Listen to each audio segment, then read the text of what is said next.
Live from Fargo and serving you on TV, online, and on the go. This is Valley News Live 10 at 10. So we came out of this with, young people, you made a mistake. They knew they made a mistake. Tonight we start with an exclusive story you'll only see here. Thanks for joining us tonight. It's a bizarre story that we have been investigating for almost a week out of Grand Forks. A viewer alerted us to a situation involving players on the Grand Forks Central Junior Varsity baseball team. A group of these young athletes participated in a sexual act with a sandwich and a bottle of Gatorade, while others took pictures and supposedly video. Valley News Team's Bradford Eric breaks down our investigation after talking with school officials today. Last Thursday was the first we heard rumors about the Grand Forks Central High School baseball team supposedly putting bodily fluids onto a chicken sandwich and into a bottle of Gatorade, and then forcing other players on the team to consume it. We called the district and were directed to Associate Principal John Strandel, who only confirmed that, quote, players were suspended for an incident on a bus following the team's final game of the season. Strandel wouldn't go into detail, but did say only 6 were suspended out of the 15 to 18 players on the bus at the time. Since then, numerous phone calls and emails have come in with more allegations of what actually happened. Simple Twitter searches began yielding results that basically confirmed the rumors. Bethany tweeted, "Moral of the story, boys are gross." Kyle tweeted, "Never been more disgusted in my life," followed by Jordan tweeting, "Never eating a McChicken again thanks to the classy JV boys." Smiley face. We called the district again. This time, they were willing to talk. Bottom line is some young people made mistakes. Central High Principal Buck Kasowski would not get into the specifics of what happened on the bus. The incident in question, was it of a sexual nature at all? That's not something I can tell you. He did again confirm the 3-day suspensions, which he says are standard for the district. Kasowski says disciplinary action did not end the team's season. Their season was over anyway, and they had just played their last game. Also, in our initial investigation, it was believed the players were forced into eating the sandwich and drinking the Gatorade. According to our investigation, that is not true. Furthest thing from the truth. I think that what they did was really gross, but I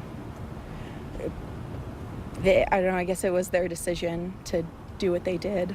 Miller says most of the students heard about what happened from other students and from social media, and most were pretty disgusted. I know that if it were me, I don't know that I would be able to come back to Central. I think I would, just having to face my peers again, I would probably go to a different school. That's what most of the students we talked to said as well.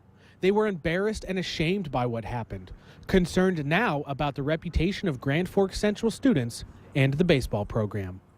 Bradford Eric, Valley News Live. Valley News Live obtained a copy of the picture of the food in question. We've chosen not to show it to you. The Grand Forks Police Department say that the school has not reported the incident to them. They had no idea of the situation until we asked them about it. They also said since nobody was forced into the act, there was no real criminal element to it. However, they did say, depending on what is shown in the alleged pictures and videos of what happened, there could potentially be charges of distributing child pornography. If you need help uncovering fraud or corruption in your community, call our whistleblower hotline. We'll do our best to get to the bottom of it. 701-237-6576. Call that number and leave your tip.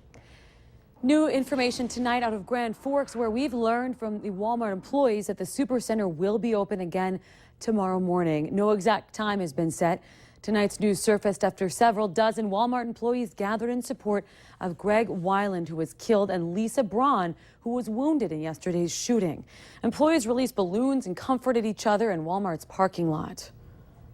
I mean, it brings sadness for everybody involved, and I'm sure the first time, you go back in there, it'll be some, sadness. But hopefully everybody can get on with their lives and just, make the good out of something bad. Police say 21-year-old Grand Forks airman Marcel Willis shot Weiland and Braun before then killing himself. At this point, police don't have a motive for the shootings. Police are saying that among those questioned are 2 people who were in the car with Willis when he went to the Walmart store early yesterday. They say that there's no indication the 2 had any knowledge of Willis's intent. Now, family members of Gregory Weiland spoke out today. An obituary says the 70-year-old worked at Walmart and was a farmer near Thief River Falls. His death left his family with strong emotions. He's just one in a million. Okay. All right. And I don't say it because he's my brother-in-law. He's there for everybody. Okay. Any reaction to the guy responsible for this? I'm glad he shot himself because I think I would have killed him. Gregory Weiland's funeral has been scheduled for Saturday, 10:30 a.m. in St. Michael's Catholic Church in Grand Forks.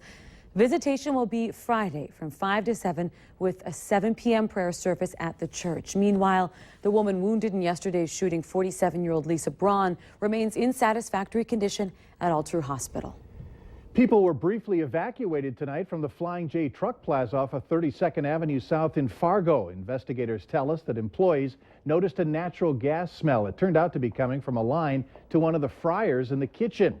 The gas was immediately shut off. The evacuation was done as a precaution. It took about 20 minutes to check things out, and the truck stop was reopened. Our U.S. congressional delegation from North Dakota is not happy with the Environmental Protection Agency. As of today, the EPA will regulate waterways previously not under federal jurisdiction. That includes puddles, ditches, and isolated wetlands.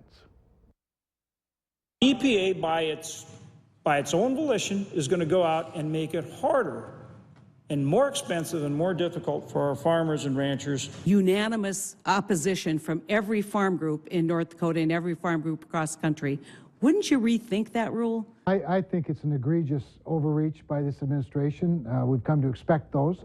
It means a trampling on the rights of state government. It means a trampling on the rights of landowners. Congressman Kramer told us today that he will work himself to exhaustion to repeal this order. After so much publicity and negativity across the nation recently around cops, excessive force, and the public, Fargo police, well, they showed a much different view on a local basketball court. Take a look at this. Police officers balling with some players in a pickup game. Fargo PD posted this video to its Facebook page. The person who shot the video, Bruce Shields Jr., said the officers rolled up and the guys were kind of nervous at first, but then invited them over to play. In the video, he even says, this goes to show everybody can play and coexist together. Chief Dave Todd was very proud of his officers, saying they're regular men and women that can relate to people and they like to have fun. What a sight to see. In tonight's Healthier Me, a recent study shows wearing high heels could be aging women by 20 years. I don't want to hear that. We tend to pick shoes to match our outfit because it's maybe trendy or in season, but hardly stop to think about what it's actually doing to our feet. Valley News Team's Macy Enger has much more on what women should look out for when shoe shopping. Whether it's color, style, or the look, it's easy to get addicted. Do you go shopping a lot for shoes? Yes, too much, probably. I have way too many shoes. I don't know that I ever go browsing. I'd buy too many shoes that way. But many of us buy shoes for all the wrong reasons. I've been working retail for years and years and been on my feet for years, and not until probably I hit my 30s that I realized that comfort is also equally important. So I was primarily looking for more fashion-forward shoes until I realized it takes a toll on yourself. A study shows women who wore 3.5-inch heels tend to walk as if they're 20 years older. It affects the mechanics of the way you're walking, puts different forces on the knee and the ankle and the foot. And long-term use certainly would not be a good idea. Doctors recommend sticking with 1.5 to 2 inches. But it's a lot shorter than you think. I grabbed a few shoes lying around the newsroom. Out of 4 pairs, the shortest I could find, 2.5 inches. And it's not just heels. Flats can do damage. Some flats have absolutely zero supports. One retailer says better quality shoes that will last longer carry a hefty price tag, over $300. You definitely get what you pay for, and we've kind of found that just like with anything. Doctors agree. But if you can't bear to part with the shoes already in your closet, there's a solution. The idea is that when they're wearing those shoes that aren't very good, they're going to wear them only for a short period of time. Then you should try out a different pair. In Fargo, Macy Enger, Valley News Live. Oh, but they're so fun to wear. Doctors also point to over-the-counter insoles. The best ones are usually found at a running store or a sports store. Let's change the pace a little bit. Like lounging around in a hammock I do, you can help set a world record in Fargo. The attempt for the most people in hammocks is going on Saturday at Island Park. Organizers are asking people to bring their own hammocks down to the park at 4 o'clock on Saturday afternoon. There will be a small number of extra hammocks available for people who don't have one.